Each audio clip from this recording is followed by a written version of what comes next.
Aujourd'hui, nous recevons Dr Jeanne Bouteau, gynécologue obstétricienne au Centre hospitalier universitaire de Montréal.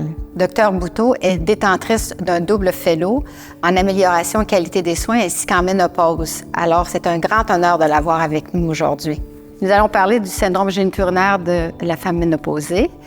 J'aimerais tout d'abord que vous nous fassiez un topo de qu'est-ce que ça représente au niveau symptômes et aussi la cause du syndrome géniturinaire de la femme postménopausée. Donc, chez la femme ménopausée, ce qu'on sait, c'est qu'il y a une diminution des hormones une fois que la ménopause arrive. Donc ça inclut l'estrogène, la testostérone, la progestérone. Et on sait que les tissus au niveau de la vulve, du vagin et de la vessie sont excessivement sensibles à ce type d'hormones. Donc, avec la chute des hormones liées à la ménopause, on va voir que le tissu au niveau de la vulve, du vagin, donc la sphère vraiment génito-urinaire, va être affecté par la diminution des hormones. Puis ce que ça va amener ce qu'on appelle historiquement l'atrophie. Donc le tissu va devenir plus mince, il va devenir plus petit, il va devenir moins élastique, il est moins humide et il est aussi plus fragile. Alors, cliniquement, ça va se présenter de quelle façon? Alors, c'est vraiment une sphère génito-urinaire. Donc, il va y avoir des symptômes qui peuvent être urinaires, les infections urinaires à répétition, la dysurie, une sensation de brûlure quand on urine. Il peut y avoir une urgence mictionnelle. Ça va être toute la sphère des symptômes plus urinaires. Après ça, il va y avoir les symptômes génitaux. On peut avoir de la sécheresse, de la démangeaison, de l'irritation. Certaines femmes vont même présenter des saignements qui peuvent être liés à l'atrophie. Puis après ça, on va avoir toute la sphère des symptômes qui sont liés à la fonction sexuelle. Donc là, on va voir qu'il y a moins de lubrification, qu'il peut y avoir des douleurs aux relations sexuelles. Donc c'est vraiment toute cette sphère, donc c'est vraiment génito-urinaire. Est-ce que vous pensez que si on laisse aller ça sans traitement, que ça peut devenir plus difficile après ça à traiter? Certainement. Donc, ce qu'on voit des fois, c'est qu'il y a des patientes qui ont attendu très longtemps avant d'oser aborder le sujet ou pour quelconque raison qui ont eu du mal à trouver quelqu'un pour prendre en charge cette problématique-là chez elles. Puis qui nous disent souvent « Ah, si j'avais su plus tôt, j'aurais fait de quoi plus tôt? » Alors oui, plus le syndrome est avancé et sévère, plus c'est difficile de le traiter. On va souvent avoir une amélioration, mais on aura rarement un retour complet à l'état qui était avant l'arrivée de la ménopause. Mais s'il est pris en charge tôt, on peut certainement ralentir la progression ou l'arrêter complètement. Donc, le plus tôt, le meilleur pour la prise en charge de cette problématique.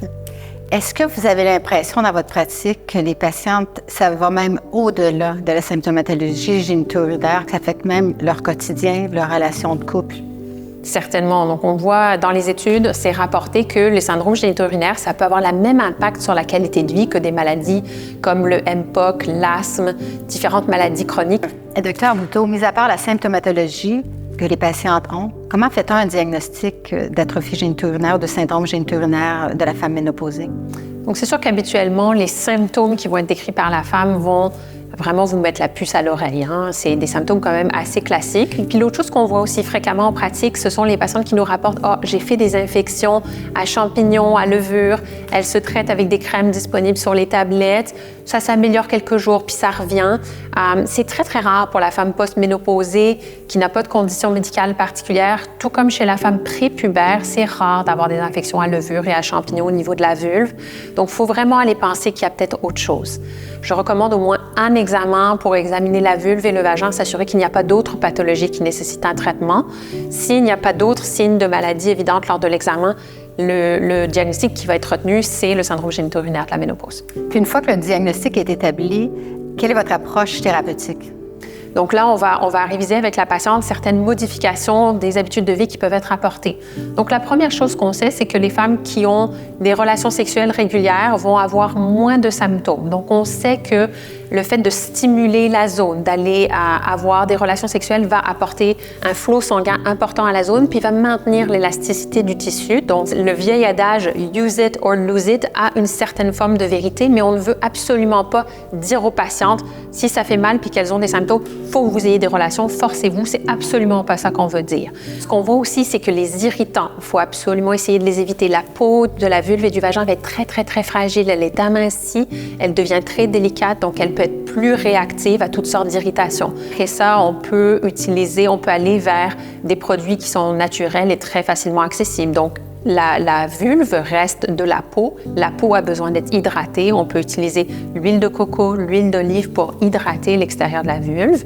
Il existe aussi des hydratants qui sont disponibles sans prescription sur la tablette dans la pharmacie. Ces hydratants-là doivent être utilisés de façon régulière. Ils ne sont pas faits pour être des lubrifiants pour les relations sexuelles. Ils sont faits pour être utilisés au moins 2 à 3 fois semaine en continu pour maintenir un niveau d'hydratation au niveau de la vulve et du vagin.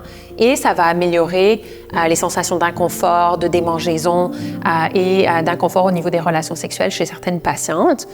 Dans les études, on remarque que ceux qui contiennent de l'acide hyaluronique étaient supérieurs en termes de résultats chez les patientes versus les produits qui n'en contenaient pas. Donc, si vous avez à choisir, peut-être demander un produit qui contient de l'acide hyaluronique en première intention. Pour ce qui est des relations sexuelles, on sait que la femme ménopausée a moins la capacité à lubrifier naturellement. C'est normal. Donc, il faut venir compenser par l'utilisation d'un lubrifiant. Il y a encore une fois pour les lubrifiants toutes sortes de produits disponibles en pharmacie, sur Internet. Il faut faire attention à ce que vous allez choisir. Comme je vous l'ai mentionné, la peau est devenue très mince, elle est très fragile, donc il faut aller chercher un produit qui contient le moins d'irritants possible. Dans les irritants qu'on va souvent retrouver dans les lubrifiants, il y a les parabènes, il peut y avoir certains produits conservateurs et d'autres irritants. Il faut aussi aller regarder si vous ciblez des lubrifiants qu'on appelle à base d'eau, où il faut aller chercher l'osmolalité. Donc ça, c'est une caractéristique des produits à base d'eau et elle est parfois difficile à trouver, cette information. Des fois, il faut aller chercher sur le site Internet de la compagnie. C'est pas toujours facile, mais si l'osmolalité est inadéquate, ça va causer des brûlures et plus de symptômes quand vous utilisez le produit. L'autre alternative aux lubrifiants à base d'eau, ce sont les lubrifiants à base de silicone qui ont été démontrés supérieurs chez les patientes survivantes de cancer du sein. Les lubrifiants à base de silicone sont très rarement disponibles en pharmacie. Il faut aller sur Internet pour les trouver. Dans la capsule antérieure, on a parlé des traitements conservateurs pour le syndrome génito-urinaire de la femme ménopausée. J'aimerais qu'on rentre dans les traitements maintenant médicaux qui existent. Pourriez-vous élaborer sur toute la panoplie des nouveaux traitements et anciens qui existent sur le marché actuellement? Oui, donc on est chanceux. En 2022, sont arrivés plusieurs nouveaux produits pour le traitement du syndrome génito-urinaire de la ménopause. Donc, notre boîte à outils s'est agrandie cette année. Donc, ça, ce sont des produits qui vont nécessiter une prescription médicale. Donc, dans les outils qu'il y a la catégorie qui est disponible depuis plusieurs années déjà, qui sont les estrogènes par voie vaginale. Donc, ils vont être disponibles sous forme de comprimés intravaginaux. Ils vont être disponibles sous forme de crème qui peuvent être appliquées au niveau du vagin et de la vulve et aussi sous forme d'anneau. Donc, l'anneau va être mis en place au niveau intravaginal et va rester en place pour 3 mois. C'est vraiment un produit qui est à usage local, qui peut être utilisé si on prend des hormones par voie systémique. Donc, même si vous prenez déjà des hormones par la peau ou par la bouche, il est possible d'utiliser aussi les estrogènes au niveau vaginal. Ce n'est pas redondant ou dangereux d'utiliser les deux. C'est parfois nécessaire. Le fait de fumer, peu importe l'âge, le fait d'avoir déjà eu un cancer du sang, on va y revenir, le fait d'avoir déjà fait un caillot du sang, ça ne vous empêche pas d'utiliser ces produits à usage local au niveau de la vulve et du vagin. Je tiens à mentionner que quand on ouvre la notice de ces produits, il y a un avertissement. Cet avertissement, il est mis sur tous les produits qui contiennent de l'estrogène, quelle que soit la dose. Donc, cet avertissement dit que les estrogènes peuvent augmenter le risque de cancer du sang, peuvent augmenter le risque de faire des caillots du sang ou des AVC. Ça ne s'applique absolument pas aux produits à usage local vaginal. Donc, c'est vraiment un avertissement qui est imposé à tous les produits qui contiennent de l'estrogène, quelle qu'en soit la dose. Et donc, toutes les études démontrent que ça ne s'applique absolument pas aux produits à usage locaux au niveau de la vulve et du vagin. Là, vous venez de rassurer une grande proportion de femmes. Excellent, je suis bien contente. Donc, dans notre boîte à outils est également arrivée la prastérone, qui est à base de DHEA. Donc, c'est une molécule qui, quand elle est utilisée par voie vaginale, va se transformer en testostérone et en estrogène localement au niveau des cellules de la vulve et du vagin. Les études ont montré que c'était un produit qui est aussi très efficace pour traiter le syndrome génito-urinaire de la ménopause. Il n'y a actuellement aucune contre-indication pour utiliser ce produit chez les femmes qui ont eu un cancer du sein. On a également un nouvel outil qui, lui, est complètement différent. On a l'ospémifène. C'est un traitement qui s'utilise par voie orale et qui vient traiter le syndrome génito-urinaire de la ménopause par voie orale. Donc, c'est vraiment très différent de tout ce que j'ai nommé jusqu'à présent, de par le fait qu'il est par voie orale et non pas par voie locale. Mis à part des traitements médicaux, il y a aussi tout le volet au niveau d'atteinte psychologique et même, j'irais plus loin, même au niveau d'atteinte au-delà des muqueuses vaginales, au niveau des fascias, de la musculature.